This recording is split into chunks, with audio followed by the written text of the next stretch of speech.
Buenos and half a day, everyone. Welcome to the Guam Congress Building.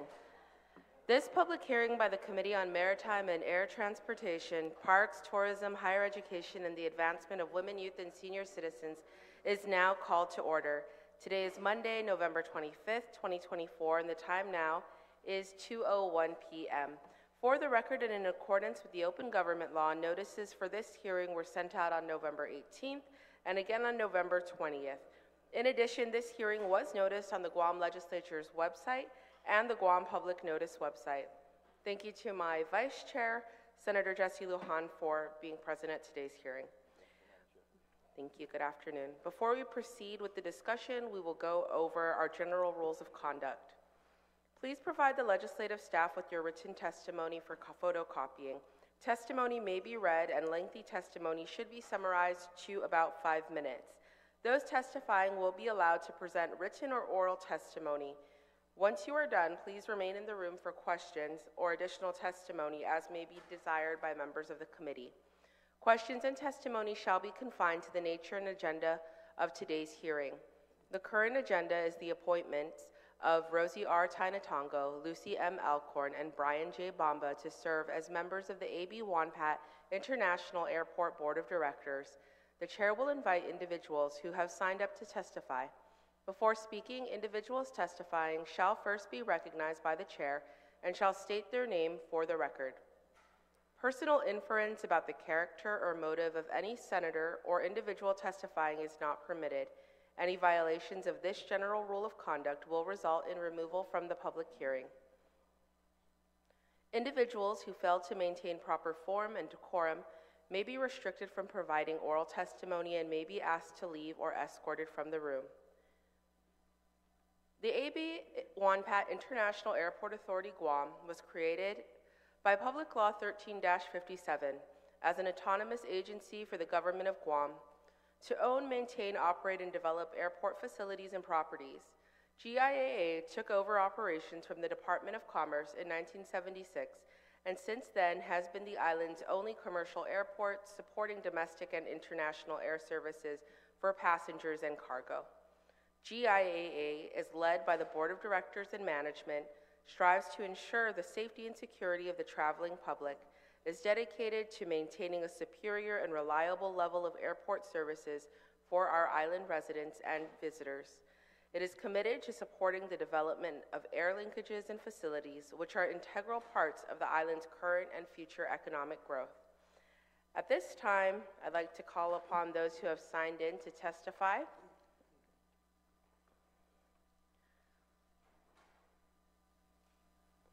Please join us at the table, and then we will proceed with any testimonies for members being nominated to the Board of Directors, and then followed by the nominees themselves.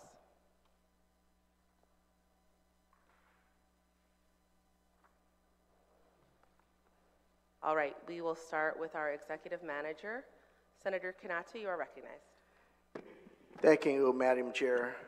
Honorable Amanda Shelton, Legislative Secretary and Chairwoman of the Committee on Air Transportation, Parks, Tourism, Higher Education, and Advancement of Women, Youth, and Senior Citizens of the 36th Guam Legislature. Vice Chair, Senator Jesse Anderson Lon, thank you, sir, for being here. I am John M. Kanata, the Executive Manager for the Guam International Airport Authority, and I'm here to provide testimony in support of the reappointment of Rosie R. Tainatongo, Director Rosie R. Tainatongo, Director Lucy M. Alcorn, and our Chairman Brian J. Bamba to the Board of Directors of the A.B. Wanpat International Airport Authority, Guam. Buenas and half a day, Senator Shelton.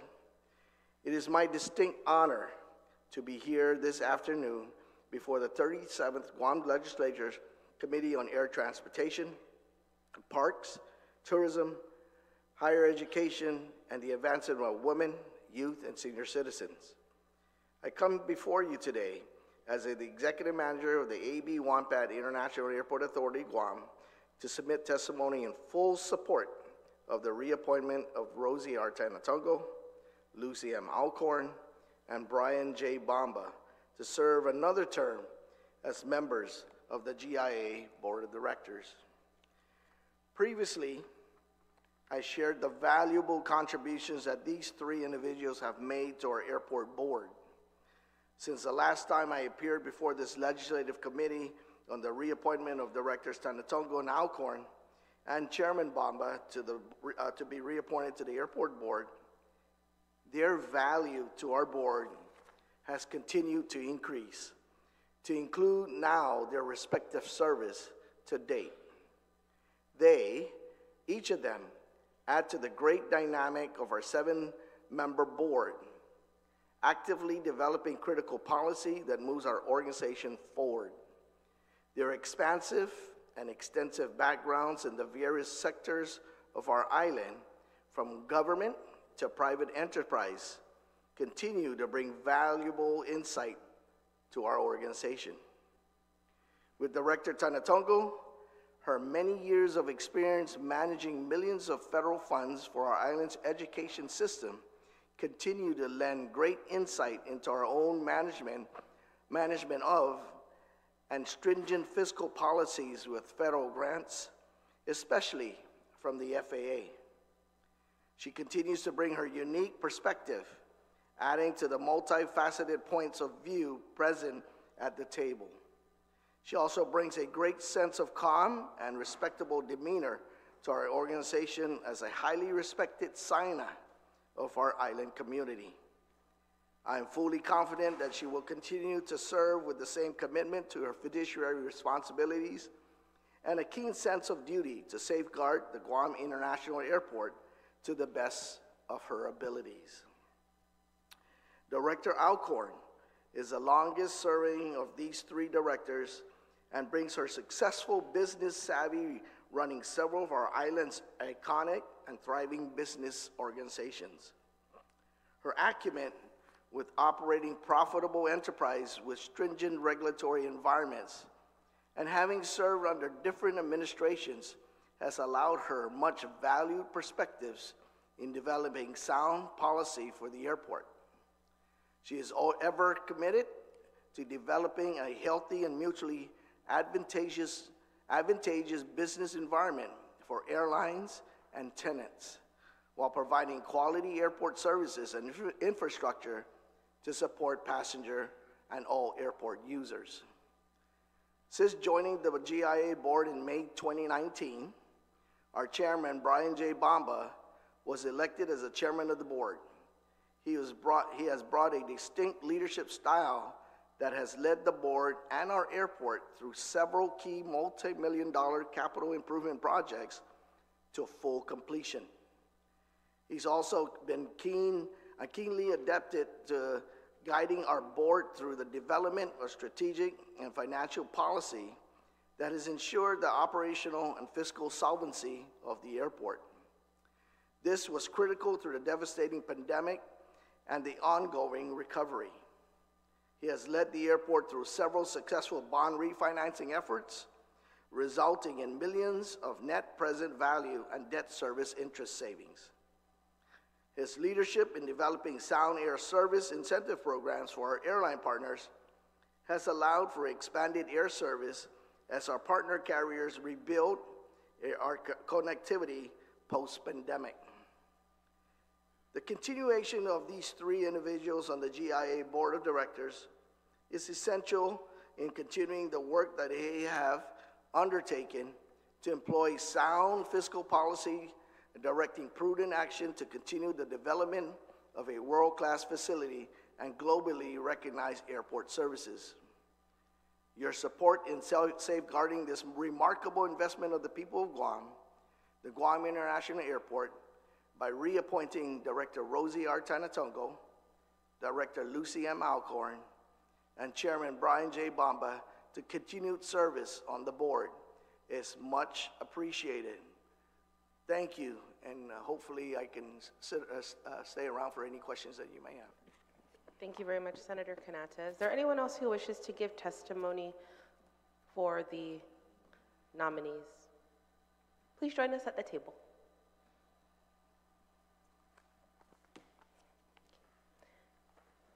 You can state your name for the record and then begin. Yes, the middle button. Hi. Good afternoon, Senator Shelton and Senator Jesse Lujan. My name is Sophia Lujan, and I'm here to read a testimony on behalf of my aunt, Mrs. Jeanette Yamashita, who is not able to make it here today.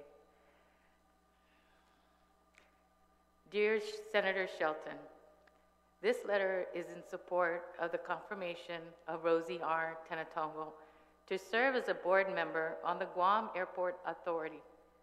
Besides being her sibling, I had the opportunity to work with her when I was the Associate Superintendent of Elementary Schools, and she was the Superintendent of Guam Department of Education.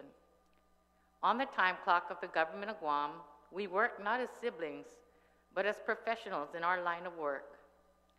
As a matter of fact, we never revealed or mentioned our relationship, our personal relationship, or even alluded to it.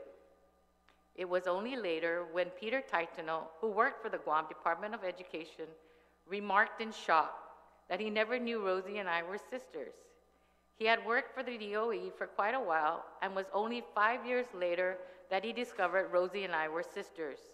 I use the term shock because, according to Peter, Rosie and I were able to professionally disagree on many issues regarding the Department of Education during division head meetings. The point of my revealing this scenario is very important. Mrs. Rosie Tainatongo never allowed herself to be blindsided on making good decisions in her role as a superintendent of education. Just because we were sisters, she can be depended on to make sound decisions based on issues and not get caught up in the stream of voting because everyone else is influencing her. She assesses what the issues are and is quite talented in researching and obtaining data that help her to make good, solid decisions when it requires a consensus of the whole. She is truthful, she is honest, she's intelligent, she is committed. She deeply recognizes the importance of serving as a responsible member on the board of the Guam Airport Authority. She recognizes that she represents the people of Guam. You won't find a better person to serve the people of Guam. In closing, I proudly support her confirmation to serve on the board of the AP Wampa Airport Authority of Guam.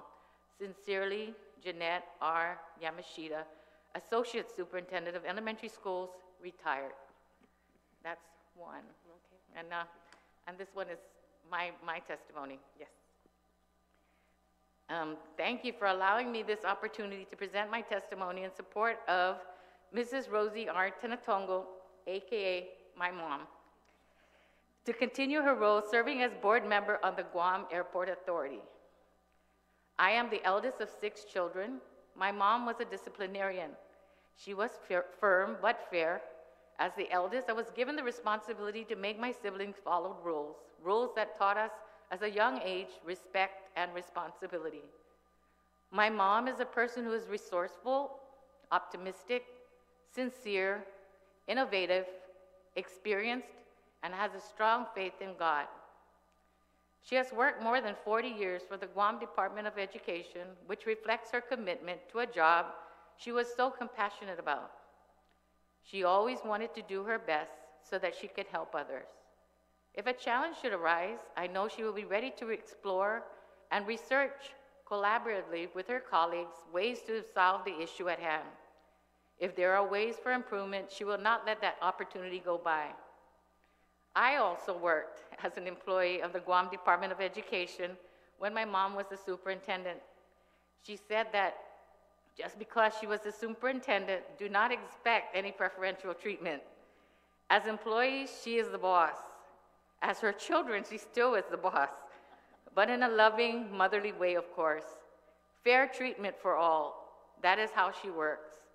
I knew and understood she had a fiduciary responsibility to uphold the integrity of the position she held. Knowing my mom, she will work hard to ensure improvements made at the airport benefits the community and visitors on Guam. I humbly ask your support to confirm her nomination for member on the board of the Guam Airport Authority. Thank you for your time and patience. Thank you very much for your testimony. Is there anyone who wishes to give testimony for the for the Board of Directors for the airport? Okay, I'd like to state for the record that we have a full house here today. other members of the board of directors from the airport who are here in support, as well as the administration and many staff members from the airport as well. Okay, we'll begin with Mr. Brian Bamba, our current chairman of the board of directors. If you will, Madam Chair, I also wanted to submit testimony in support of the directors. Please proceed. Sure. Good afternoon, Senator Shelton and Senator Lujan. I'd like to say thank you for this opportunity to come before this body in my capacity as the chairman of the AB Wanpan International Airport Authority Guam Board of Directors to present testimony in support of my fellow colleagues and valued members of our GIA Airport Board team, Directors Rosie Tainatongo and Lucy M. Alcorn. Over the past 5 years, I've had the honor and pleasure of working closely with both of them on the GIA board in our service to the people of Guam. They have consistently displayed fiscal prudence and the need to have policies in place to guide management, ensuring the financial resources of the GIA are managed accordingly. Director Tainatongo has years of experience managing Department of Defense education funds, which provides valuable perspective and insight on how we deal with the federal funds from federal entities such as the Federal Aviation Administration. She also brings a great sense of duty and pride in public service and is also a big proponent of safeguarding the rights of civil servants. Her oversight of the board subcommittee on human resources enables her to provide valuable policy guidance in those critical and sensitive personnel-related issues. Director Alcorn brings her experience as a successful entrepreneur, providing perspective in a challenging economic environment. Her well-rounded business acumen comes from her many years of running a variety of business organizations that span industries including food service, family entertainment, and tourism.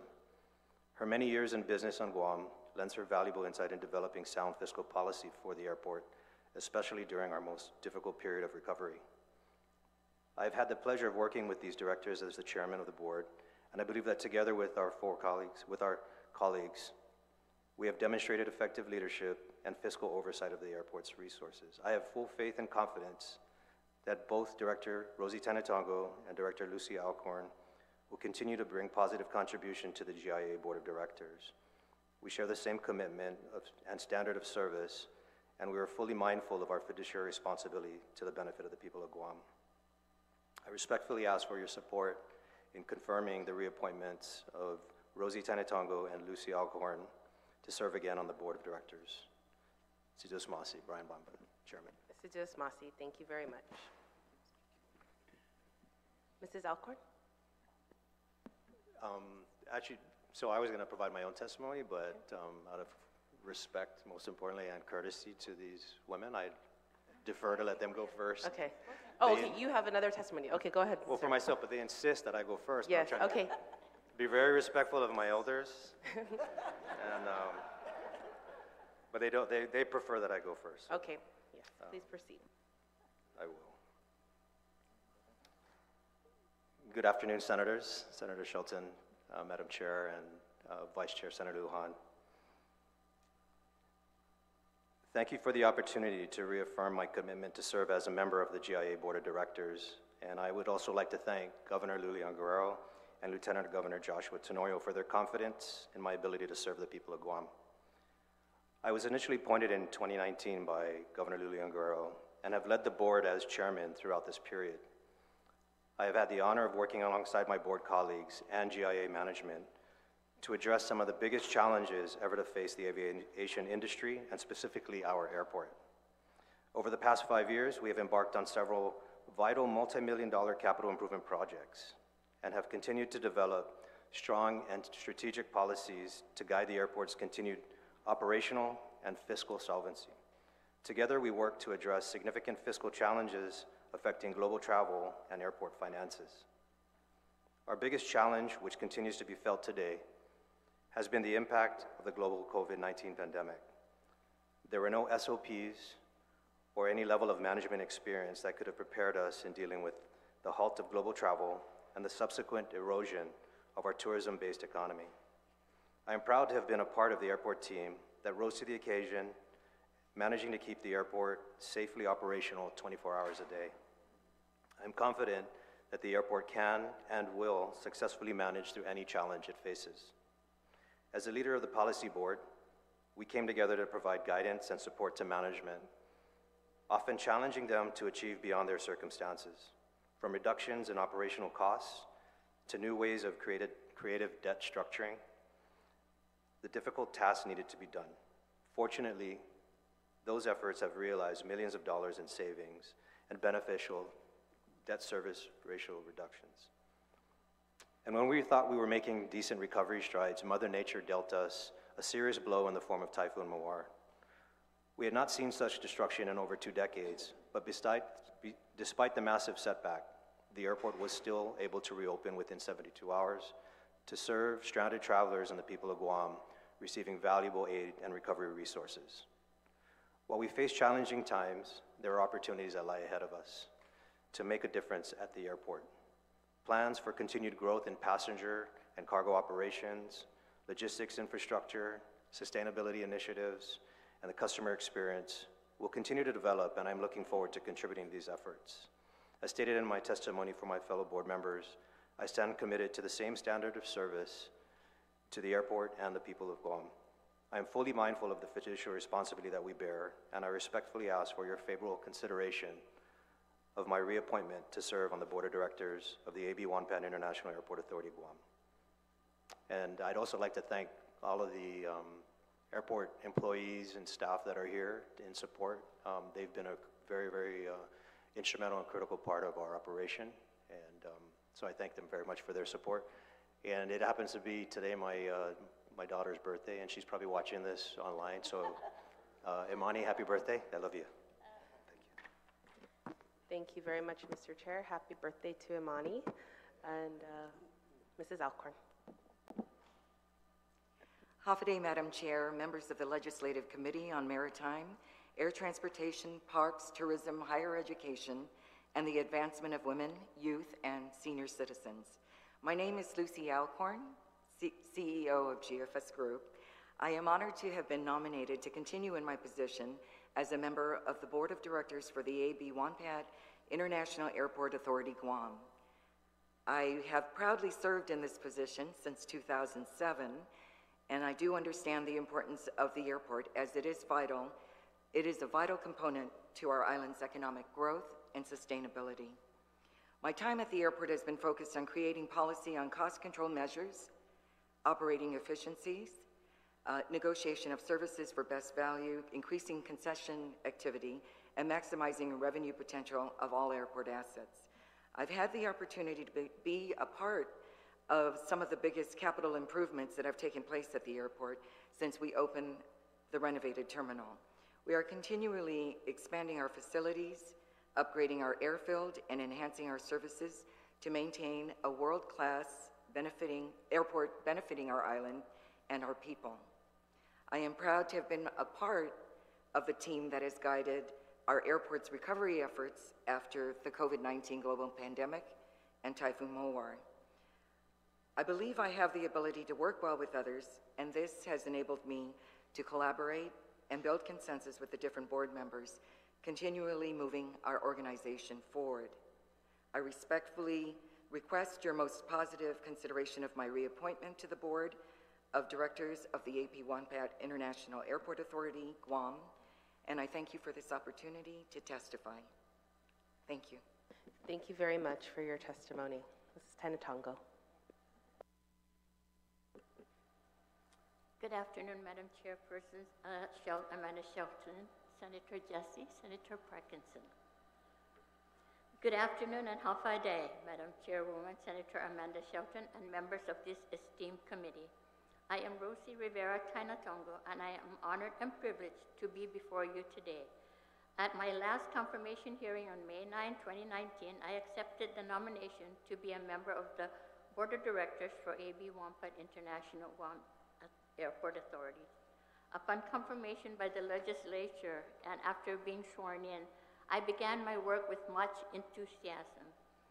I want to thank the other board members, Chairman Brian Bamba, Vice Chairman Vic Saltu, Secretary Donald Wickley, Director Lucy Alcorn, and Diane and Morato, and Jesse Garcia for participating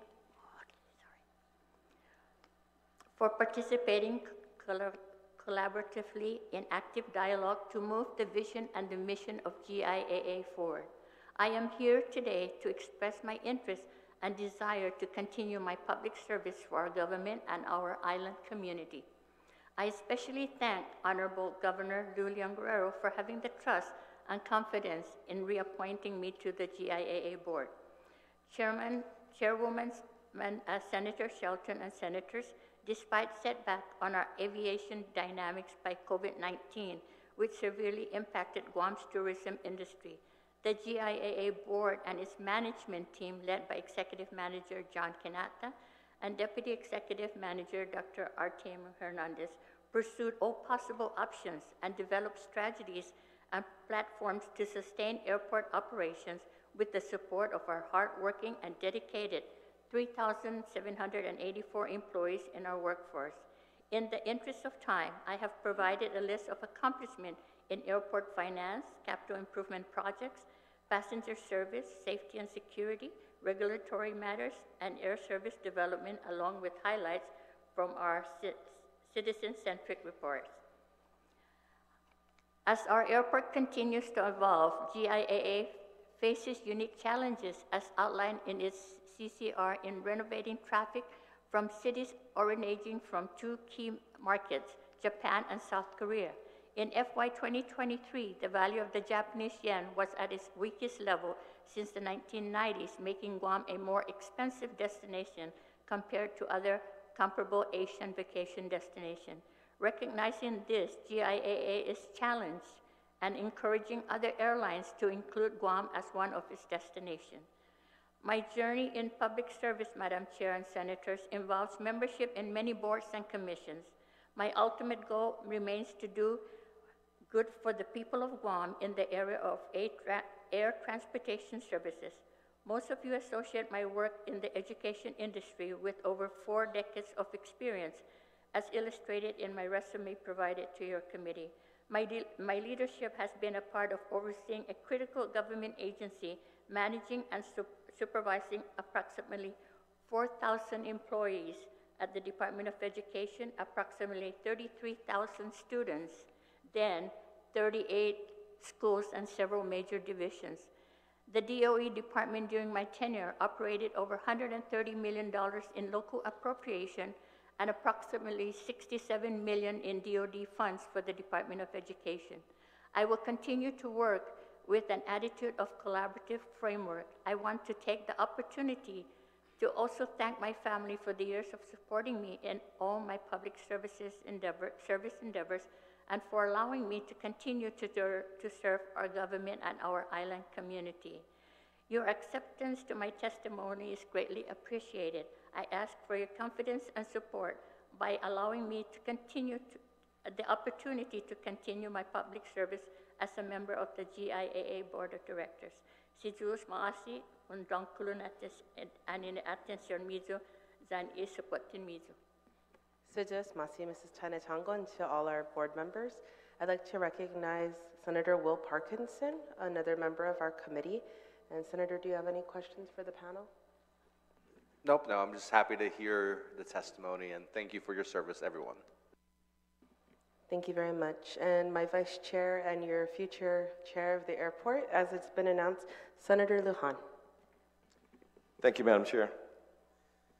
Before I ask a couple questions, I just want to say that it's been a great 2 years, and I want to recognize again, of course, this is going to be the last time they're going to be sitting here as the vice chair for aviation, under the leadership, of course, of my boss, Senator Legislative Secretary Amanda Shelton.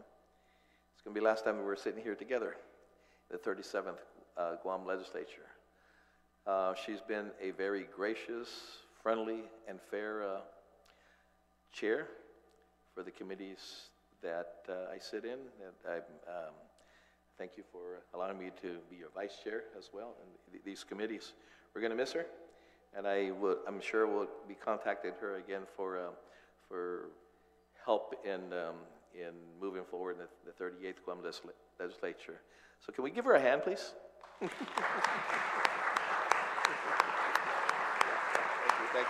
Thank you.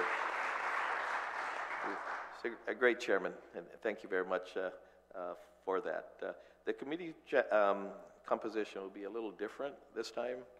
I will still have, of course, aviation. I will have all of the airport, aviation, customs, airport police, and ARF. I would have also port operations as well, customs and quarantine, tourism, federal and foreign affairs, and all utilities. So it's, yeah, I'm going to definitely need actually both my chair, chair's help, and of course the chair also of utilities right now. So I'm glad that we sit in the same committee right now. But thank you again, Chair Amanda Shelton, and also Senator Will Parkinson for, again, allowing me to sit in your committees, the 37th. Thank you very much. Thank you. Okay. Now back to business. Just one question. Going into the 38th Guam legislature, it's very, very important that we know, again, you know, the situation that we're in. We have a great challenge in tourism. We know that the ports of entry are great assets to economic prosperity. And as each and every one of you, the biggest impediment that you see in you sitting aboard and the airport, the biggest impediment you see that will keep us from moving forward in enticing businesses to come to Guam, the impediments that you see that will stifle our growth, and what you see in the properties and things that you have at the airport at this point. I'm going to defer to my respectful colleague. No, just joking. Thank you for the question, Senator Lujan. But before I answer, I also would like to extend my appreciation on behalf of the Board of Directors of the Airport Authority and all the employees. Senator Shelton, thank you for all your support. And it's been a wonderful pleasure to have been working with you. So what we see, I mean, there are many different issues that, like I said in my testimony, that while there are a lot of challenges, I do see these as opportunities. But I think the biggest one we have standing in front of us is what kind of inhibits investment, right? And if we want to create economic activity and utilizing an airport, which is really like a, you know, it's a conduit to economic development, right? And whether it be tourism or other aspects of industry, you know, we stand like 1/3 of a tourism component. And I don't say that everybody has a rap. I don't think GVB, the airport, nor GITA has any sole responsibility for it. But I think that, you know, collectively we all create this product called tourism, right? And the airport's role in that is really to provide safe operations so that aircraft can bring passengers safely into our island. But on top of that, airports themselves are economic drivers. And I think if we were to have some way to have instruments of contract and lease ability to entice investors of large, significant investments, right? When you build something at the airport, you're not building, you know, something that's $5,000 or $10,000. You're usually seeing something that's of a hangar of $100 million or infrastructure that's heavily capital intense. And today, we have limits on those, you know. And so while we're working through that with the current legislature and administration, I think that's something that we would hope will continue and see some progress. You know, we look around at other airports in the world, and we're kind of the exception. And that many places have maintenance facilities that attract airlines. You have logistics infrastructure that attracts companies such as Amazon and eBay and the whole nine. And that creates jobs.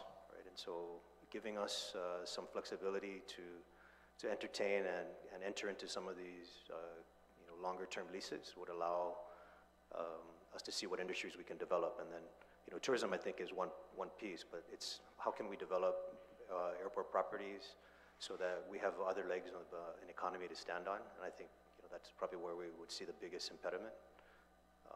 So, yeah. That being said,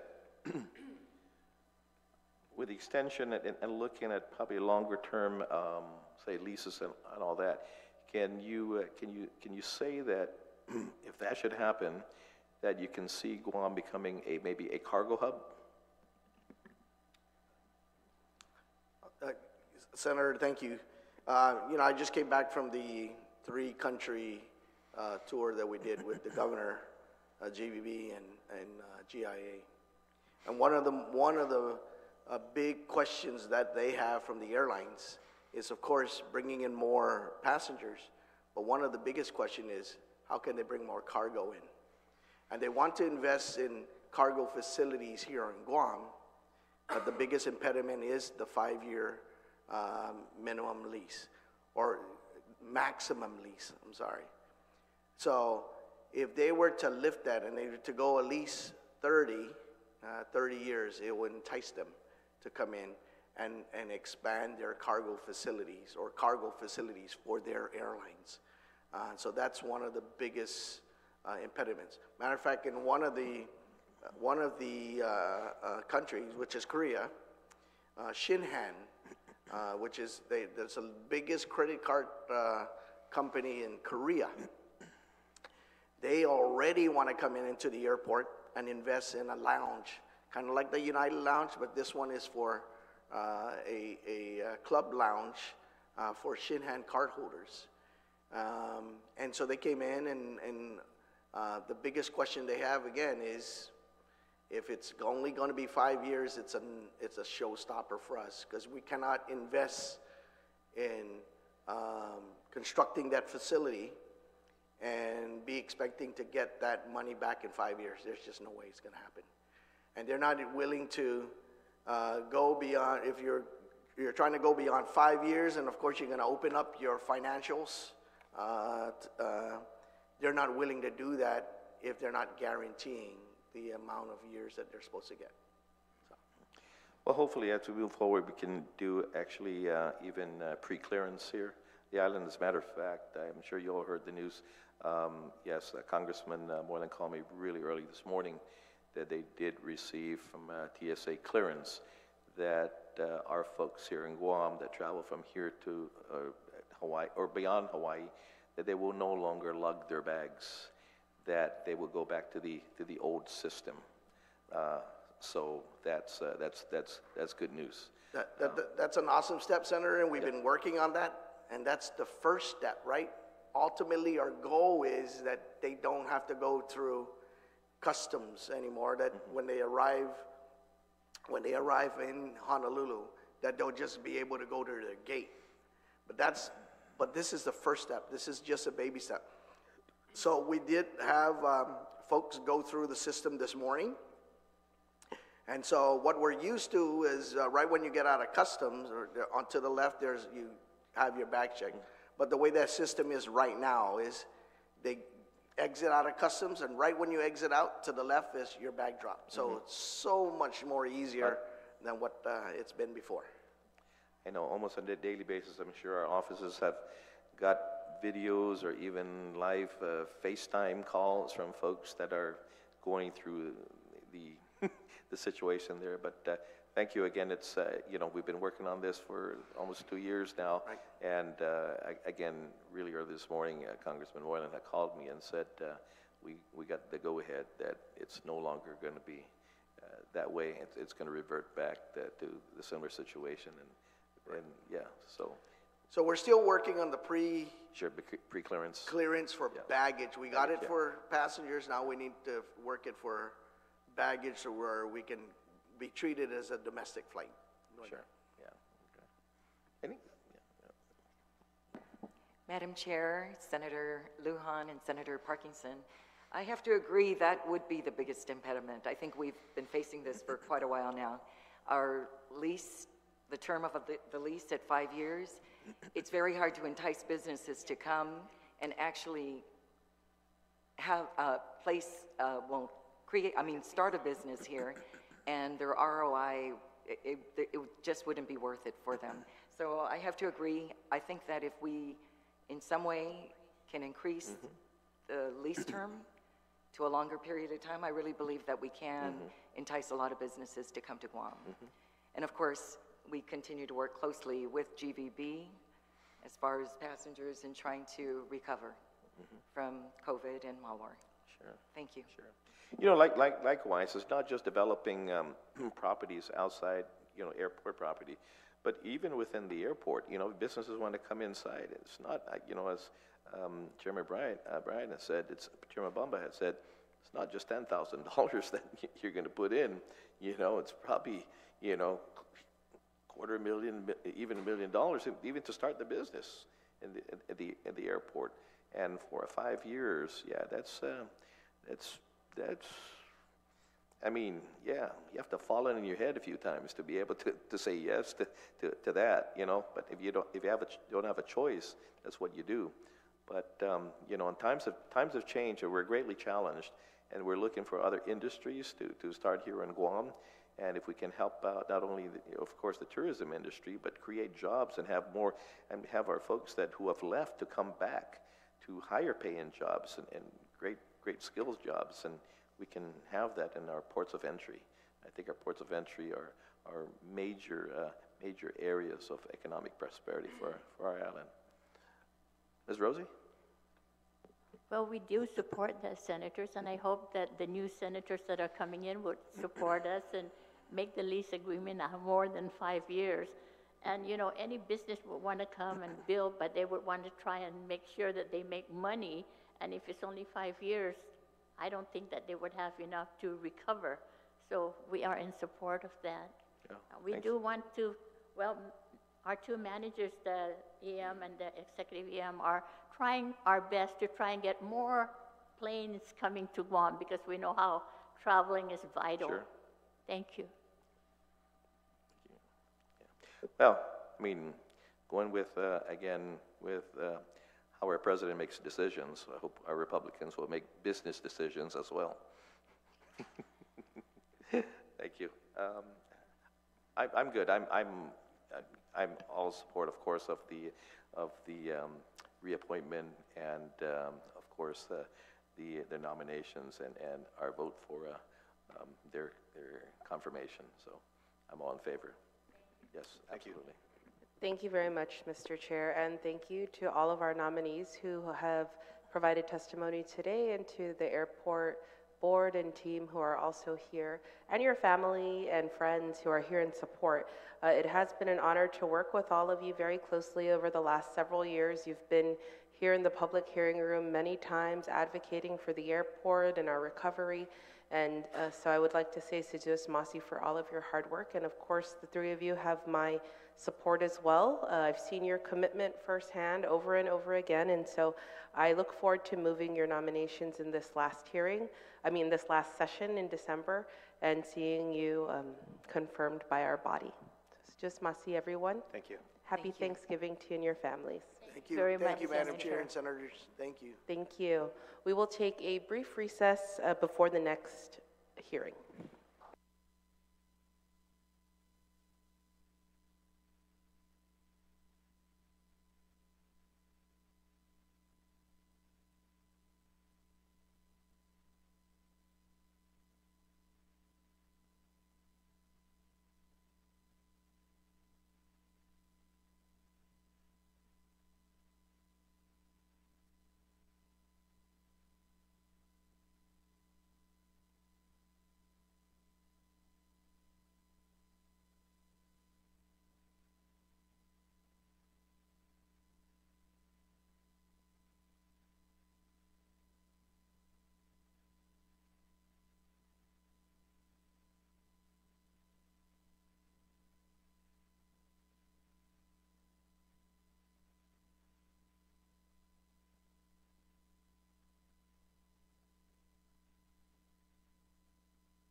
Buenas and half a day, everyone. We are back from recess, and we have a little change in our agenda today. We will now be moving on to the appointment of Mr. Edward F. Ulloa to serve as a member of the University of Guam Board of Regents.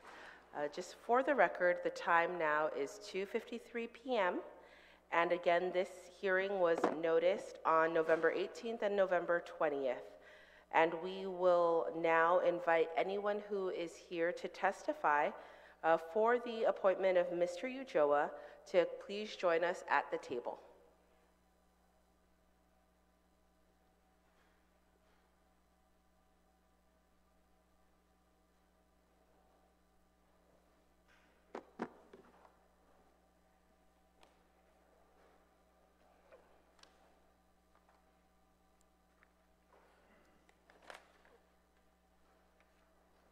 Okay. The government and control of the University of Guam is vested in the Board of Regents. The Regents have general supervision over the university and control in the direction of all funds that are appropriated to the university. The board is responsible for setting the policies governing the duties, conditions of employment, compensation, salary, and emoluments of all employees at the university. The board is also responsible for the submission of an annual budget to the legislature. While the board has the authority to delegate such power as it may deem appropriate, it retains the ultimate responsibility for exercising its powers. So that is the role of the Board of Regents, and today we have Mr. Ulloa who is before us and some other folks who have signed in to give testimony. So I will begin on my right, and then we'll work our way down and end with the appointee. So please just state your name for the record before you begin. Good afternoon, Madam Chair. My name is Sheila Concepcion. I'm the Vice President and Business Director for DZSB 21, Momentum. It is my distinct pleasure and privilege to be here to provide testimony for such a valuable member of our team, Edward Frank Ulloa, we call him Ed, for a seat at the University of Guam's Board of Regents. Ed has been an executive leader within DZSP 21 for about 18 years, which I have had the pleasure to work for and with. As one of the largest base operations support services contracts for the Department of Defense, DZSP provides nonstop facility, utility, transportation, and port services for the Navy and its 10 commands. Serving the warfighter over the last 19 years would not be possible without a vigorous IT program, all of which was managed by Ed and his team. Ed is an outstanding professional, mentor, colleague, and leader.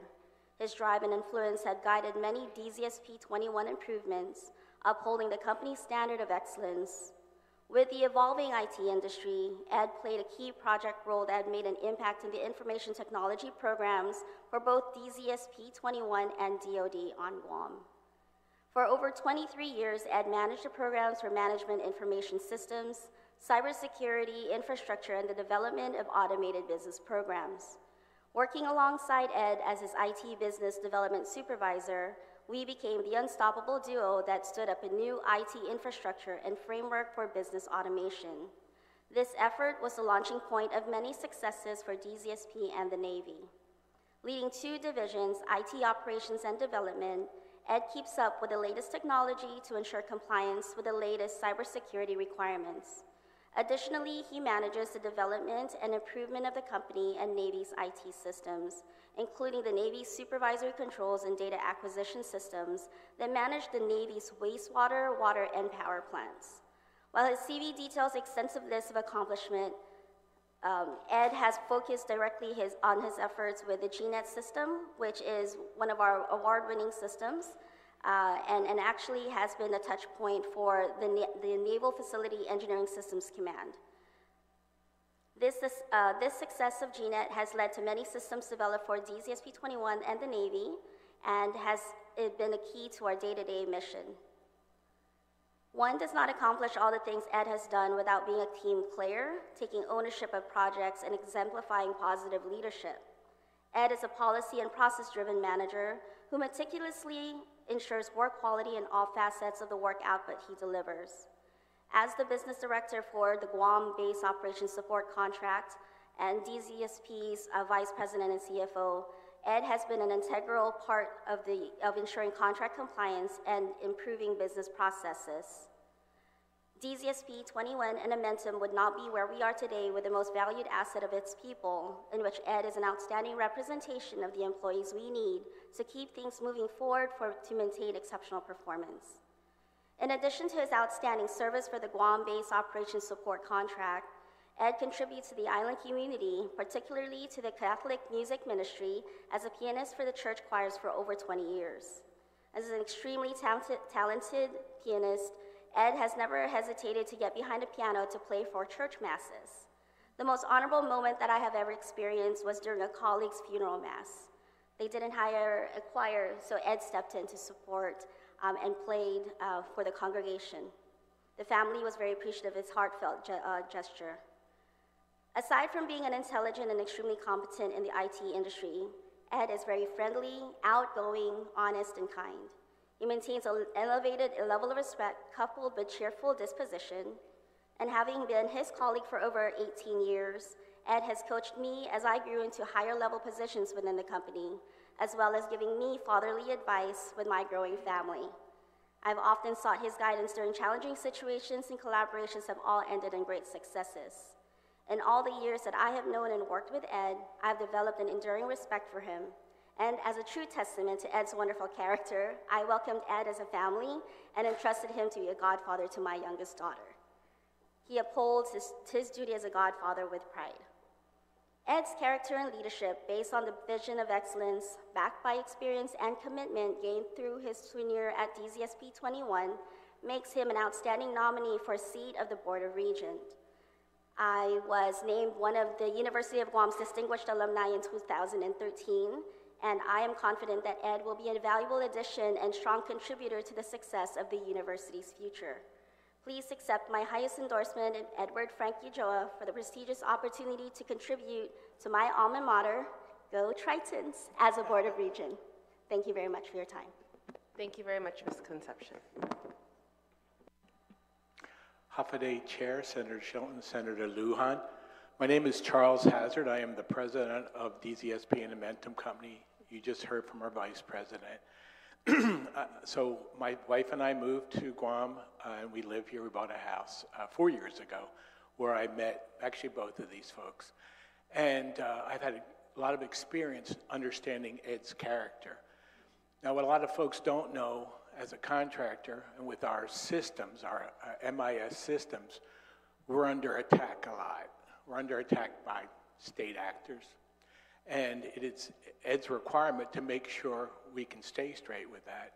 And we also do a lot of programming for our own sites and applications that help us do our work, and Ed leads that. So I've got to watch him for 4 years and how he leads.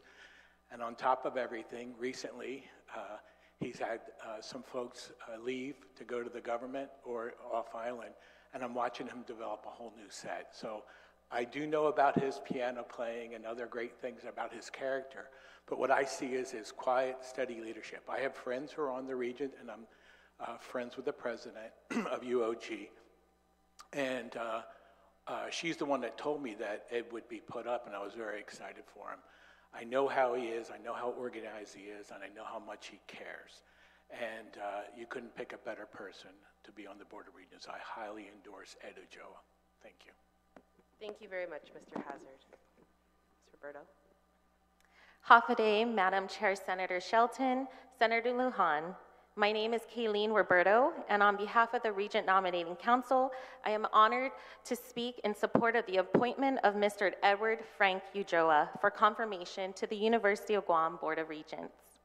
Mr. Ulloa is an executive leader with extensive experience in management information systems, IT project management, cybersecurity, and network administration, skills which are invaluable in today's rapidly evolving technological landscape. Currently, he serves as the MIS manager at DZSP 21, where he has been instrumental in leading the company's IT department for over 17 years. His role includes managing IT support for all employees and overseeing mission-critical applications for both DZSP 21 and its government clients. Mr. Ulloa's qualifications are particularly well suited for addressing the challenges and opportunities facing the University of Guam as it moves forward into an era where technology is central to its educational mission. As we are all aware, the rise of artificial intelligence, data science, and the increasing complexity of cybersecurity threats are reshaping the way educational institutions operate. In this context, Mr. Ulloa's expertise will bring a unique and much-needed perspective to the board. His background in Department of Defense security compliance, IT infrastructure, and team leadership will be essential in ensuring the university's information systems are both secure and capable of supporting the institution's growing educational needs. His deep understanding of emerging technologies will help guide the university as it navigates the complex terrain of modernizing IT systems, integrating new technologies, and advancing the university's mission to deliver positive public impact across Guam and the region. Mr. Ulloa's long-standing commitment to excellence in the IT field, combined with his demonstrated ability to manage complex systems and teams, makes him an ideal candidate on the board. His knowledge, leadership, and forward-thinking approach to technology will significantly contribute to the strategic direction of the University of Guam and will further strengthen its capacity to serve as a beacon of higher education in Guam and in the region. In closing, I thank the committee for the opportunity to testify in support of Mr. Edward Frank Ulloa to the University of Guam Board of Regents. His appointment comes at a critical time in the university's trajectory, and we are confident that his expertise and leadership will have a lasting and positive impact on the institution. Thank you for your time and consideration. Mr. Roberto. Mr. Ulloa? Thank you, Madam Chair, distinguished member, Senator Lujan. I'm David Ulloa, father of Edward. I could only, there's not much really to state other than Ed is fully qualified. I know that he'll do the best and give back to the community. I encourage my kid, I never worked for the government, but I've chaired GURA, GPA, GTA, Seashore Commission, and that's my contribution to the community. I urge my family and other members to try and give back to the community. And we hope that we did, and I certainly encourage your consideration, favorable consideration, to confirm it to his appointment to the board. Thank you very much. Thank you very much, Mr. Ulloa.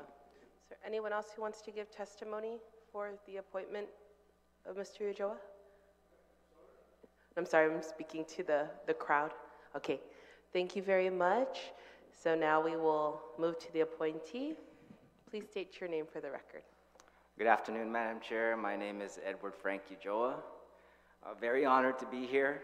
We rarely get out of the base, so I had my big boss Chuck and Sheila. I kind of put them on the spot. We weren't sure what to expect. This is our first rodeo. I was very honored to be invited to apply for this position. You know, it kind of came in a time when I was looking at education and how I could give back. But I started many years ago out in IT by teaching computer classes, and I taught everything from intro to computers, all the Microsoft applications, and I learned the joy of those moments when my students got it. You know, they were able to take command of the computer, get it to do things they never understood or imagined. But I also quickly learned the pain of not planning lessons thoroughly, as my intro to computer students got stuck on lesson 2, which was learning how to use the mouse, and my task there was to learn how to play solitaire. So they stuck on that lesson, and then I eventually changed my lesson plan to put that at the end of the day, so they don't stay all day on that lesson. I've had a lot of, as Sheila had mentioned, we spent a lot of time supporting the Navy. I first started working for the BOSS contract in 2021 with Raytheon, And I've had many wonderful experiences over the years supporting the Navy. A couple of highlights that come to mind is I actually had a project for DZSP where we relocated all the Navy leadership, all the Navy personnel, everything from their computers, phones. We built out infrastructure for them, put them up in brand new renovated buildings, and it was over 400 or 500 individuals, including the Admiral. So that was one big highlight. And Sheila had mentioned an award-winning system that we wrote together. I helped lead a team that built something that is still in use today on the Navy side. It's a data management system, but we're very proud of that application. And in more recent years, partnering with many of the three-letter agencies, OSI, NCIS, FBI, NSA, in helping advance our knowledge on the threats that threaten not only the Navy, us here on Guam, and really the whole Department of Defense. And very proud that we partner heavily with those folks, and we try out new solutions, new tools, new strategies, and we work together on developing those. Although it's been quite a few years since I was teaching computer classes, I do still, and in line with the vision and the mission of UOG, which is to enlighten, to discover, and serve, that theme has been with us ever since the beginning. I've seen many of my own staff move on to bigger and better positions in the government or to the federal government or out in the private sector. And I've seen many of my own colleagues go on to become leaders in our own organization. So it's something that we live every day in IT. I'm really excited to hear about the challenges that UOG faces. Like I said, I'm really brand new, and looking forward to learning from the board what their agenda is. Education's always remained close to my heart, and this is an opportunity to give back to the island, which I wholeheartedly accept. And I hope that you consider this. I really am grateful for this opportunity, and I look forward to serving. Thank you very much. Thank you very much, Mr. Ulloa. I will give the floor to my Vice Chair, Senator Lujan, if you have any questions. Yes, thank you, Madam Chair. Congratulations, Mr. Ulloa, and actually wanting to step up and again provide public service to the people of Guam. Have you had an opportunity to meet with any other board members or sit in any of their meetings or consult with any UOG management? I actually have not, sir. It was just a quick reach out at the beginning of this summer, and the process went by pretty quickly. Although I do happen to know a few of the present members and past members we're actually in the same age group, and also one of my classmates' wife sits on the board right now. Mm-hmm. So I'm a graduate of FD, and that brotherhood is strong. So I was actually texted by my classmate, hey, since you're going to be sitting on the board, you'll see my wife more than I do, so please say hi. But actually, it was a very quick process. I didn't really think we'd be here today. In fact, when the governor's office had called me to sit down and meet, and we were talking for about 20 minutes, and I thought this meeting was because she was meeting all the candidates, and I said, Madam Governor, when you consider all the candidates, she goes, stop right there, you're my selectee, and I go, really? I was really surprised, but I have not had a chance to hear their agenda and what the challenges they face today. I know some of them from the past, and as friends, I'm looking forward to understanding what their challenges are. I think it was mentioned you'd be a great asset, of course, to the university, bringing your expertise and your background to, of course, to the university. And you heard earlier, with the airport board confirmation, the challenges that we have there as well.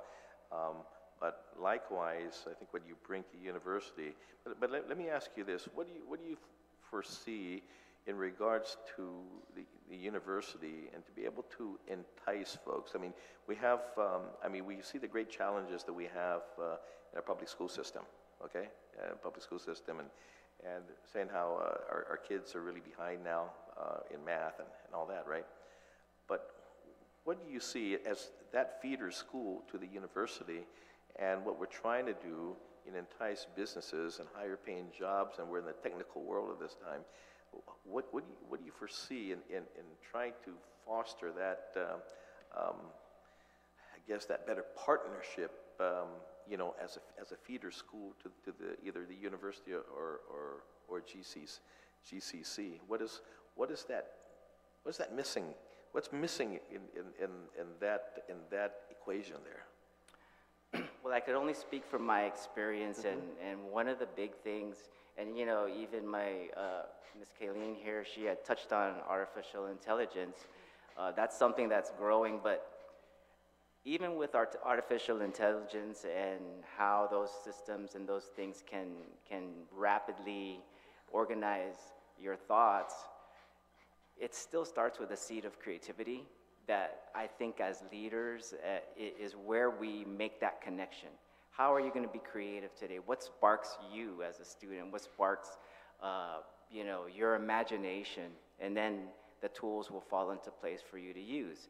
What keeps you up where you spend hours and hours into this subject, into this I guess with tools, creative tools, et cetera, that keeps you up because the time just flies by, you're having fun. I think it's reaching out and making that connection with students today and their creativity, exploring that, building on that, and letting the tools follow will definitely foster a generation that's value adding to the community here on Guam or wherever else they may find their careers take them. I'm glad you said that because again, we just need to get better at it, right? We just need to get better at it, and I just don't know what that missing component is to try to get that into the public schools, to be able to get them up and entice them. I mean, because even when you say that our students are not performing as well, but I tell you what, they're all on this. Yep. They're all on this. Yes. So, I'm really dumb when it comes to this, But so, I mean, and these kids, I mean, I tell you, these kids with this, so there has to be something they can do with what they're doing here and how, and with their lessons and how we can come together with that. Because I remember, again, when I was, then your dad remembers this, going to high school, in order for us to learn how to type, we had to go typing class. Yep, I was there. Yeah, yeah, typing I had class. that class. Nobody takes typing class anymore. It comes with the territory now. It's just innate, right? It's innate now. Whereas before you had to learn how to do ASDF and all that, right? Things like that. So it's innate now. So, but how do we transform that? How do we get that to be a part of that growth and not have a missing component in between? I think making that connection between how they use this. My goddaughter, who's 8 years old, has a phone, and they're carrying around an artificial intelligence system in their pocket. Yeah. And a lot of these phones are more powerful than the computers we had a few years ago. But making that connection with how they'll use this to help them in their creative efforts. Not just make me a report to pass my class, but the ideas behind that report. What was the subject that sparked it? What did that person live like back in that time? Use the AI. In fact, I was just talking with my son who recently got a job with a prestigious Bellagio hotel, and I was telling him about using AI to help him learn how he can be better for his customers. Have AI help him find and use those systems that he has to use on a day-to-day basis to help his customers get better benefit for the money that they're spending. So ways of making that connection and being creative with it, I think, are the key. And education has the opportunity to help those kids get in touch with their creativity and then use these tools. They grow up with these tools younger and younger and younger, and they know their ways around it even faster than you and I probably absolutely do. But getting back to what's inside your heart, and getting that creativity element out is key to using any tool, whether it's this or any others, And then, of course, honing your own skills, practice. From a music background, practice, dance background, practice, and then you augment it with these kinds of tools to help you. I think that's part of the answer. Sure. I'm looking forward. I'm excited. Again, as what was said, it's a component. It's a very important component. I think an added great asset to the Board of Regents, the University of Guam. But not only that, the Guam in general, and with your presence there as well, I'm sure you'll work closely, of course, with the Guam Education Policy Board, and of course with your sister college next to you, of course, the Guam Community College. You know, we're one, and we have to come together as one. We can't be really separated and think we're going to accomplish something being separated. We've got to come together as one to solve this situation that we're in right now. We've got great challenges, but we have great opportunities as well. Where we're at, where we're situated, we have great opportunities. We have the challenges, but we have the opportunities. Now we have to grab it. Yeah, when I spent a few minutes talking with Don Muñoz this past summer, you know, who's over at the community college and KGTF, and, you know, he was sharing with me that, you know, all the big studios, Hollywood, etc., they're all looking for one thing, a story.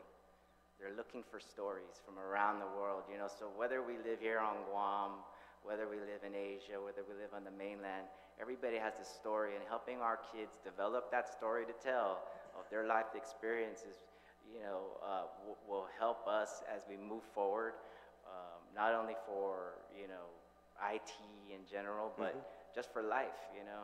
What's our story? What's going to be our legacy, right? But I'm really looking forward to you know, the challenges that lie ahead and being part of this group. No, absolutely. And then you got the School of Engineering now, and hopefully more schools will open up, you know, and to keep our students here, or wanting to come back, and you know, come back. Hey, university's free here. One of the initiatives one of the initiatives I think we have in our company is the apprenticeship and internships that we're starting to, you know, build with UOG and so forth. So yeah, we're definitely looking. I don't mean free, but I mean, you know, the application process. Well, wow. I'm going to speak as a Democrat talking now. I don't mean free. But anyway, you know, congratulations, and I look forward to voting in your, of course, your confirmation. Thank you, Senator. Thank you very much to my Vice Chair, and thank you, Mr. Ulloa, for your willingness to serve, to answering the call of the Governor to serve on the Board of Regents at the University of Guam. This is an institution that is very close to my heart, and we've had you know, folks come in here from all walks of life, being appointed to the board, some in finance, business, entrepreneurs, engineers, all different people. And I think that your background in as an MIS manager will fit very nicely into this dynamic. And so I look forward to that, because one of the things that I think we need on the University of Guam Board of Regents is more innovation. And that's something that I've heard from your colleagues, and sitting here today, knowing that you wrote and built a system for a huge operation that's still being used today. Obviously, your brain is innovating at your current position, and so you are highly respected for your character and your integrity, and so those are all qualities that we need sitting on this board, and I look forward to having you there. And though I don't know you well, we haven't worked together, I know that the Regent Nominating Council does a lot of good work. I sat on that council. It was very difficult to vet each applicant to see, you know, all of their background and what they could bring to the table. And for me, my number one priority is to always put students first and to ensure that they have opportunities to be able to complete their education and be put out into the world with the best background that they can get at the University of Guam to serve our community. Because, you know, everywhere, every department and agency has graduates from the University of Guam. I'm sure your company has many graduates from the University of Guam, and we want to continue putting out, you know, well-qualified, prepared individuals to work in every sector of our island. And so I hope that you will bring that priority with you to the board to put our students first and to make the University of Guam to be our leader, not just for Guam, but all of the students in our region, because we are serving more than just the people of Guam. And, you know, that means that means that everyone who comes here is looking for an opportunity, and we have to help to continue to create those opportunities. So I look forward to your service on the board, and I hope they're measuring you already for your regalia. You're going to walk in your first in the December graduation. So we look forward to moving your appointment in this December session. Thank you very much. And that concludes our hearing for Mr. Ulloa. We'll take a brief recess to move over to our next hearing. Thank you.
Half a day, everyone. We are back from recess. The time now is 3:28 p.m.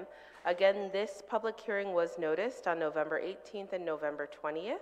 I'd like to again thank my vice chair, Senator Lujan, for joining me today. I'd like to recognize in the audience, we have Senator Regine Biscoli and Senator Tony Atta. Senator Tony Atta will be taking over as the chair of Parks in a couple of months. So he's here observing and showing his presence. We thank you for your support, sir. And today we are now on the last appointment of today's hearing, and that is the appointment of John Paul K. Dierking to serve as a member of the Department of Parks and Recreation Commission. And I would like to invite anyone who wishes to testify to come up at this time.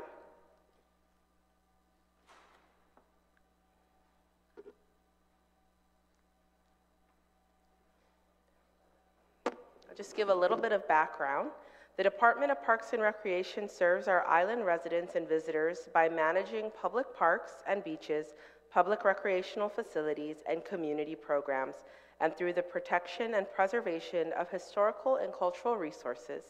DPR manages and maintains approximately 53 public parks and beach properties and Guam's only public cemetery, and is responsible for the protection of all historic areas, buildings, and sites significant to Guam's history. The Commission was established for the purpose of recommending to the Governor the appointment or removal of the Director and advising the Director. Together with management, the Commission strengthens the community through programs, services, and facilities that enhance personal development, promote healthy lifestyles, encourage community involvement, and engage in a comprehensive historic preservation program. For the record, we did receive testimony from our Acting Director of the Department of Parks and Recreation, Mr. Angel R. Sablan, in support of Mr. Dierking's appointment today. So I'd like to begin with Senator Biscoli, your testimony. Madam Chair, Hafiday, honorable members of Imina Trentay Shetty and Legislature in Guahan, Senator Lujan. I'm writing to express my strong support for the nomination of John Paul Dierking to serve as a member of the Parks and Recreation Commission at DPR. Mr. Dierking is a highly qualified candidate whose professional background, community involvement, and personal values make him an excellent fit for this very important role. As a certified construction and property manager, John Paul brings a wealth of experience and expertise to the Commission. His proven track record of successfully managing projects not only demonstrates his technical skills, but also his commitment to integrity and excellence. Over the years, John Paul has overseen numerous projects that have positively impacted our community, strengthened national security, and showcased his ability to lead teams effectively while ensuring that projects are completed on time and within budget. Beyond his professional achievements, JP is a dedicated family man who deeply cares about the environment, the well-being of our community, and leaving our island better for his 2 young daughters and our future generations. His active participation in local organizations and initiatives reflects his commitment to enhancing the quality of life for all the residents of Guam.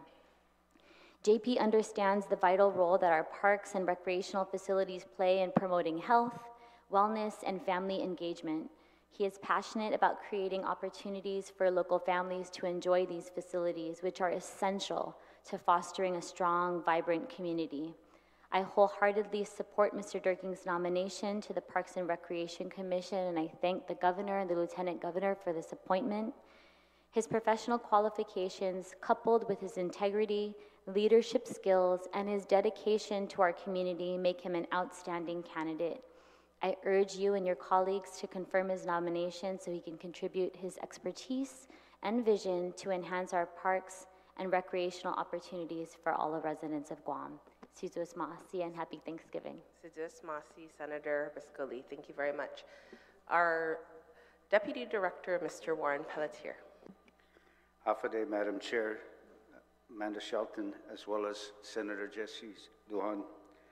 My name is Warren Pelletier. I'm currently the Deputy Director of Department of Parks and Recreation. Before I proceed, I want to also thank the Governor Lou Leon Guerrero and Lieutenant Governor Joshua Tenorio for nominating John J.P. Dierking to serve as the commission member for the Department of Parks and Recreation, bringing out the number of members now to 5 of total of 7. I want to thank the chair and Senator Lujan for giving me the opportunity to provide and show my support for J.P. Dierking to be considered for the commission board member for our department DPR.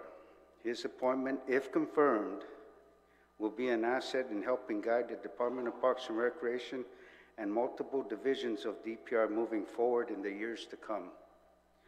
Although I may not know JP that well, I do know the distinguished work that the Dierking family has contributed to the youth sports on Guam growing up. His family have been leaders in our community and instrumental in guiding our island in many ways, and in many areas in the government and private sector going back decades. With that, I am sure John Dierking will provide his years of experience and knowledge in helping and working with commission members in guiding and doing what's best for DPR as we grow and return to the former glory of providing top-notch facilities, not only for the people of Guam, but for the tourism industry in the form of sports tourism moving forward. It is our hope at DPR that when confirmed, J.P. Dierking and the commission members work with DPR to help guide us in gaining the support and funding necessary to bring it to fruition. In closing, DPR is excited to have a 5th commission member to start collaborating with DPR to rebuild and provide world-class facilities. Thank you for your time. Hold on, it moved.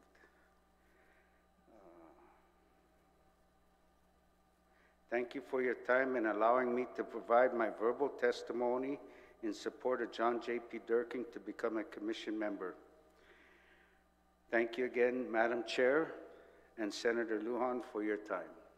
Jesus Masi, and Thank happy you very Thanksgiving. much. Yes, happy Thanksgiving, Deputy Director Pelletier. Thank you. Now we'll hear from the appointee.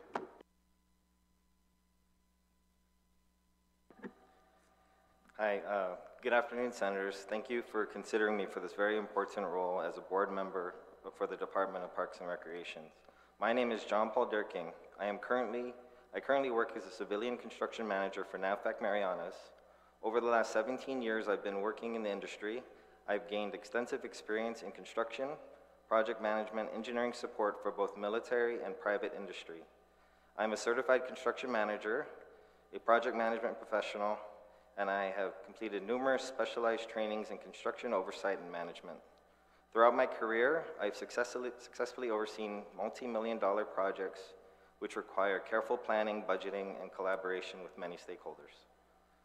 When I learned of this opportunity to serve on the board for DPR, I was excited to lend my skills to the department, especially in addressing key challenges such as the renovation of the Agano swimming pool and upkeep of our public parks.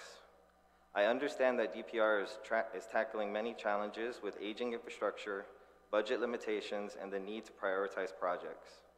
My expertise in project management and construction equips me to evaluate these challenges and provide recommendations on how to move forward to ensure DPR's mission is met. As an avid recreational swimmer and a parent of children involved in the local swim team, I personally recognize the importance of DPR's mission to provide safe and accessible recreational facilities. These spaces are vital not only for promoting healthier lifestyles, but also for creating opportunities for our families, seniors, and visitors to engage in meaningful activities. I understand that oversight is crucial to ensuring public resources are used responsibly.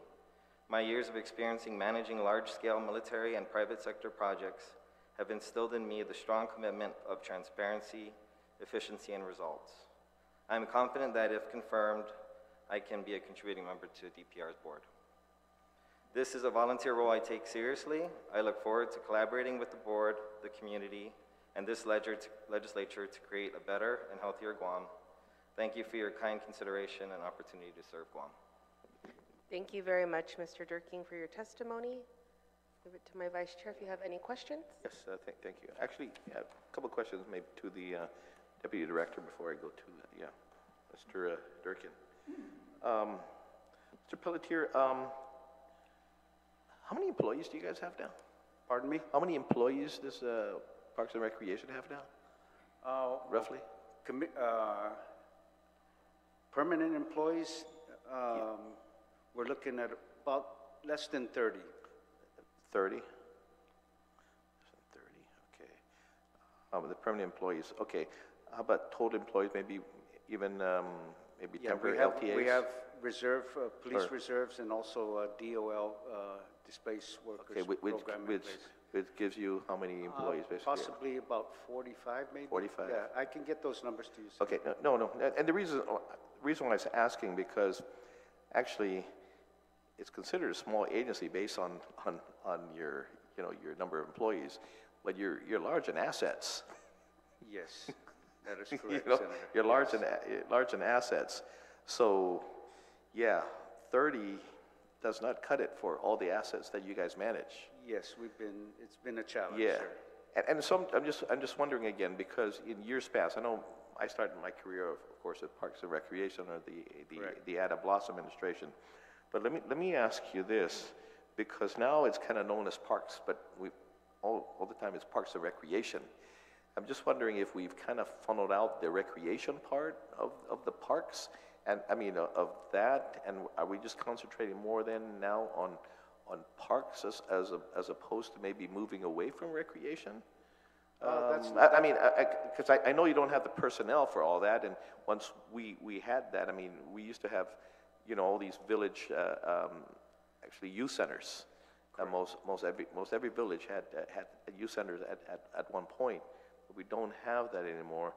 But what direction are we moving in, or is Parks and Recreation moving in regards to that? For the parks itself, we have a maintenance division that oversees all the parks and repairs of plumbing, electrical, and cutting the grass, maintaining as best we can with what little we have.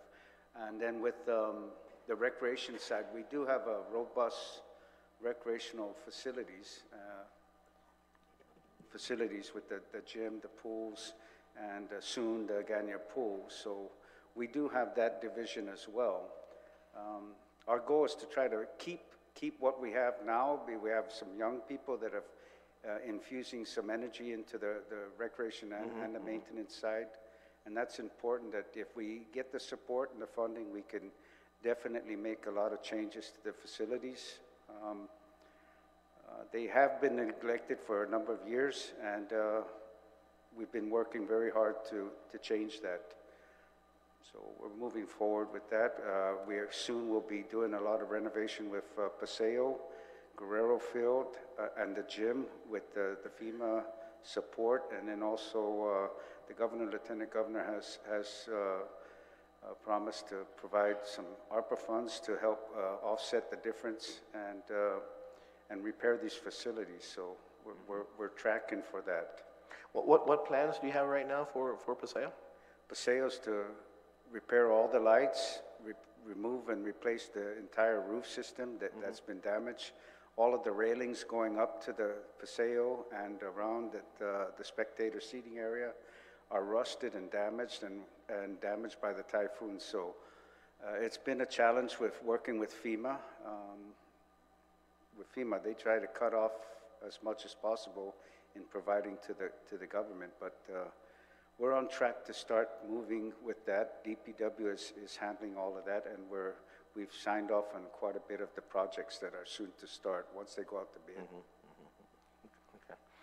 Yeah, no, I mean, so yeah, I'm hoping that in the future now that if I may, with the Dedito Gym, we're working on a grant through a state clearinghouse to harden the facility and also have a backup generator that will bring air conditioning there, as well as FEMA funding and ARPA funds to follow up and repair whatever else is needed. So to get the gym up to a DRC facility once it's completed. It'll be hardened for FEMA use if ever there's a Yeah, but here, typhoon. you know, I forget who told me that it was going to, they were going to prepare it also to be like a shelter. Yes. It'll be a typhoon shelter as well, So right? we Yeah, just yeah. completed that process last week with FEMA officials that were on island.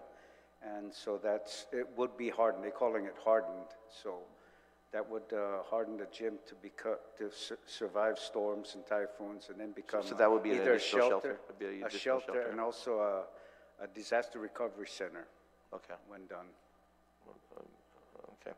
Yeah, Mr. Dierking, what do you see in your role is in regards to the, of course, the limited funds that they have, and I mean, and they have enormous assets at this point, and again, with all the assets and the number of folks that work there, I know that quite a few of the mayors have worked closely with you again to, I guess, adopt some of the parks that was under your guys' care, and they're now adopting to take care of that just because of the Yes. shortage of your manpower.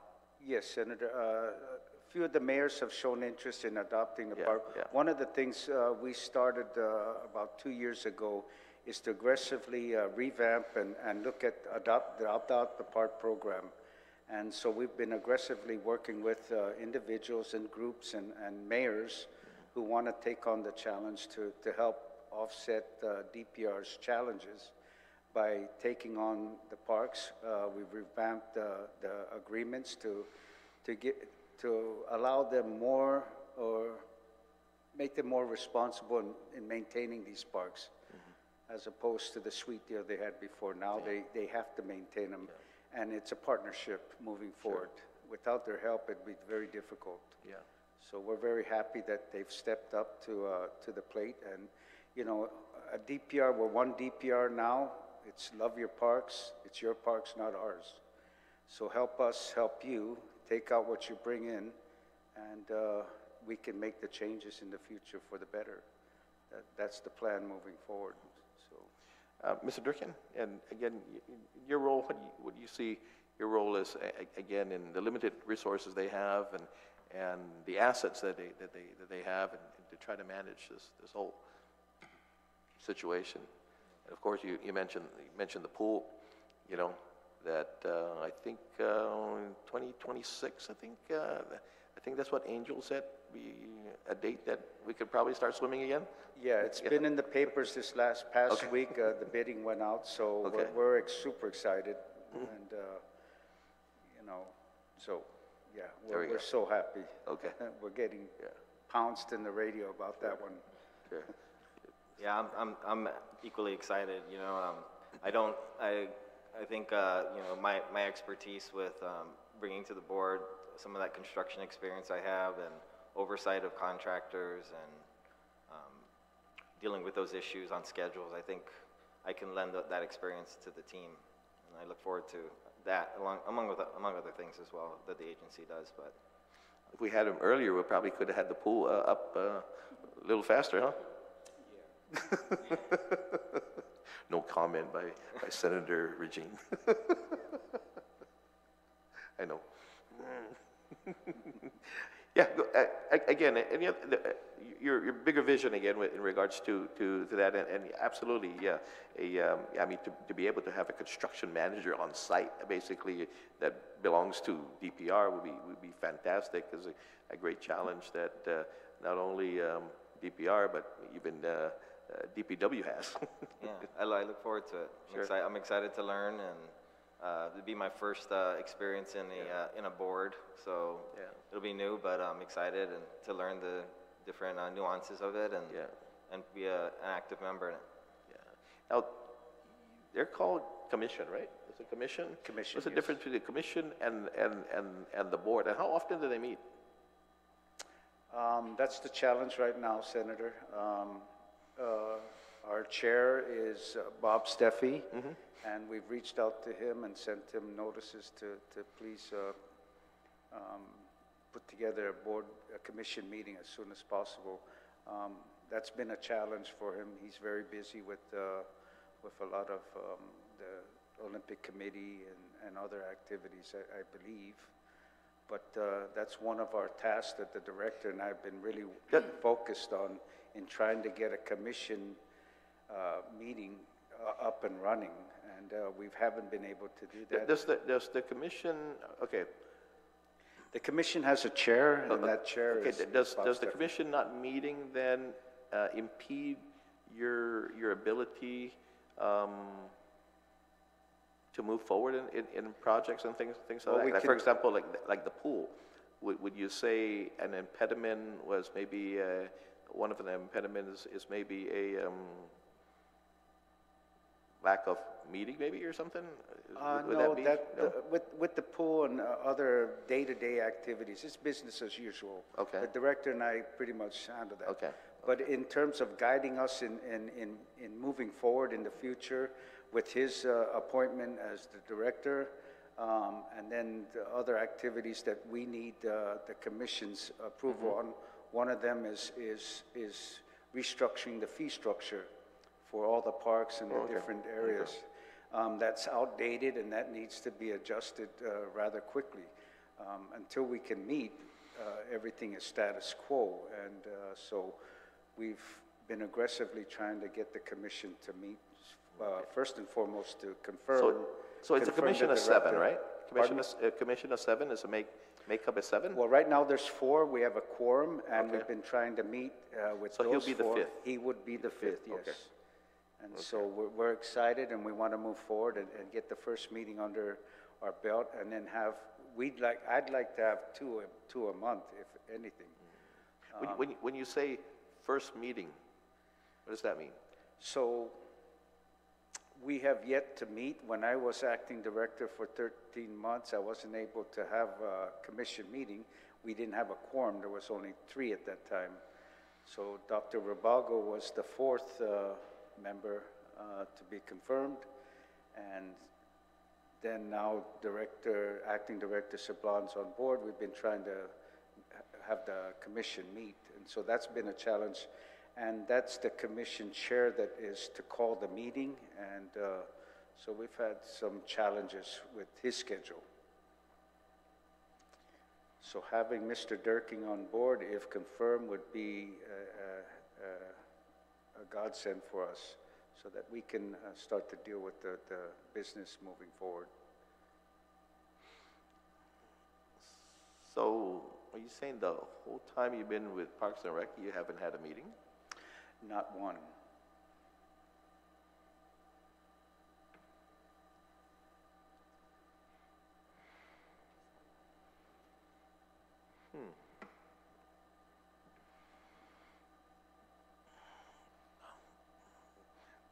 I'm stunned. We've So, Senator, we've put out the request many times. So it's the chair that needs to call the meeting, and he was provided all the commission members' contact information and names and everything. So it's the chair needs to call the meeting. But let me ask you this though, okay? Because it's important. We know that it has not. It's not an impediment in the work that you guys do. No, right? no.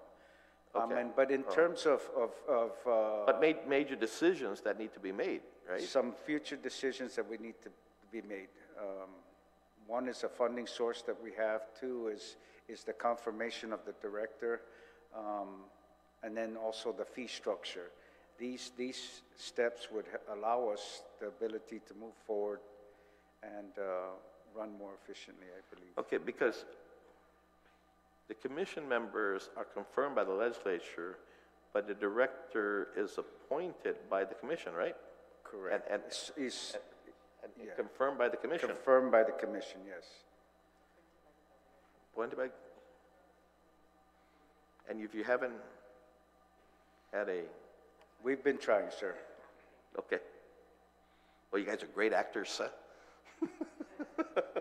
No comment. No comment.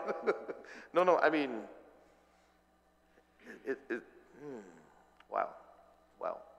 Yeah. So the chair has to call the meeting, sir. I think in addition to those challenges, There was the Olympics that he was involved in. No, I mean, I understand. No, And I to mean, the- no, I understand the, of course. The procurement, yeah. the procurement process, just to put out the announcement, is also a Sure. challenge Yeah. for Parks and Rec. So, we're moving forward. It doesn't stop what our plan and our progress moving forward. The director and I, and the hardworking staff at Parks and Rec, who are the true heroes, are focused on our task, our daily task at hand, and to provide what we need for the general public. So and with the government. five, okay, so Mr. Dierking would be five, right? We'll make five. Yes. Which would allow you, but you're fully commissioned when you have seven? Is that what it calls for? Well, as long as we have a quorum, we can call a meeting. Yeah, no, and- but what I'm saying, to be Yes, fully seven, commissioned, correct, seven correct, members, yeah. okay. Okay, so if you have five, you can have three, right? Right now, or? We have four right now. Yeah, four, but if you have five, then you have a better chance of having a quorum. Yes, four we can have a quorum, five quorum. Are you going to be getting two more It's the chair appointees? calling the meeting is the challenge. Are you going to be getting two more appointees then? Do you know if you're going to be getting two more I appointees? believe the governor and lieutenant governor are looking at candidates for that. Which probably won't happen One until had the to next recuse. legislature. There was one former member that had to recuse herself because of conflict of interest, and so the Guadalupe is aware of that. Okay. No, I mean, okay. I mean, we could have six, we could have seven, but it's the chair that needs to call the meeting. Well, I support, of course, I support your nomination, and I would definitely be voting for your confirmation. And, I mean, Parks and Recreation is dear to my heart, too. Yeah. I'd like to add that the director would have loved to be here. We talked prior to this, and he did submit written testimony in support of John Dierking. So we're all on board. I mean, he wished he could be here, but he had an emergency to take care of. And so, well, again, I'm sure this is going to be an important topic, basically, and probably the top of the list. And I'm sure Vice Speaker-elect Ada is listening in, and we'll put this top of the list and make sure it's of great importance. That we move forward, and thank you for wanting to step forward and contribute. We definitely need your expertise yourselves, to have within the of course, the organization. Thank you. I look forward to it. Yeah. Thank you. Yeah, And, we're excited that the governor, lieutenant governor made a good choice to sit on our commission, and we appreciate that. No, that's great. No, fantastic. I'm in support, but I'm stunned of what I just heard. So, but and I'm grateful that Senator Ada is sitting in on no, this he as was well. here. He Oh, had to was leave, here, but no, I mean, So that, it's good to hear. I mean, when we start off, and definitely, like I said, I started off my career in Guam and Parks and Recreation, the Ada Bloss administration, and it had some great challenges over the years, and I don't like to see it fall to the wayside. So. You can count on my support in getting it up to. I mean, maybe it's a different direction, but getting it up, and I'm glad we got our park patrols now. They're out there. I mean, that was a challenge that we had. Back then.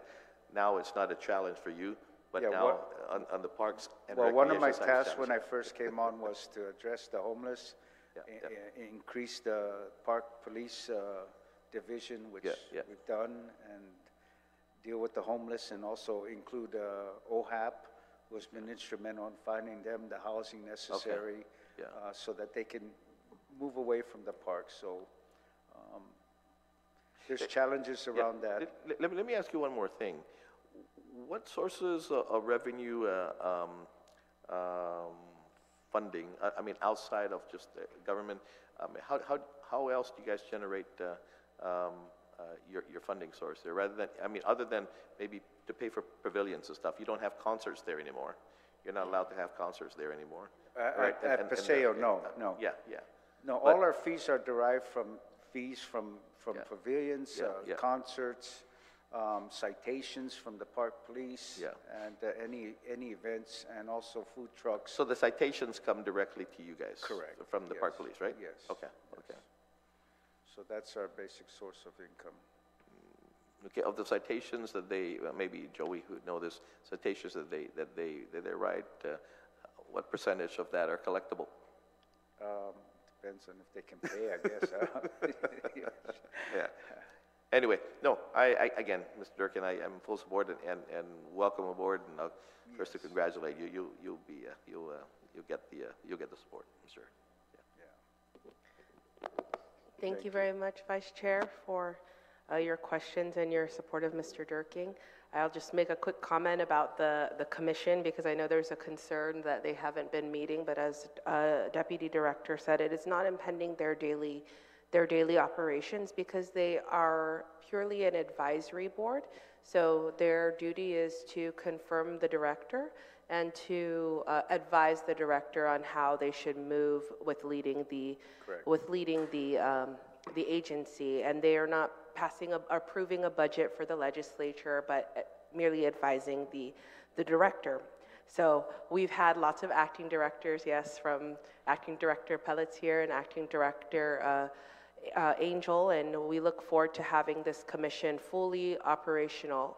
Earlier in the year, we confirmed Mr. Robigo to be that fourth member, and so in my conversation with Mr. Dierking, I told him to please encourage the commission to meet, because if this is not a commission that is going to be meeting and fully functional, then that is something that as a policy body we need to look at to see if there is a better means for us to perhaps change to a type of board or commission as other agencies have, because the Department of Parks and Recreation does have a unique commission. So you are different from most agencies, and you will, I'm sure, figure it out as you move forward in this new role, and I have a lot of confidence in you to be able to do that. We talked about your project management and construction oversight of projects, so that's what we really need. A lot of these projects have been delayed time and time again, and it's not to speak that there has been no effort from DPR, because the leadership there has tried and have been met with protests and different challenges, and so hopefully you'll be able to push these things along.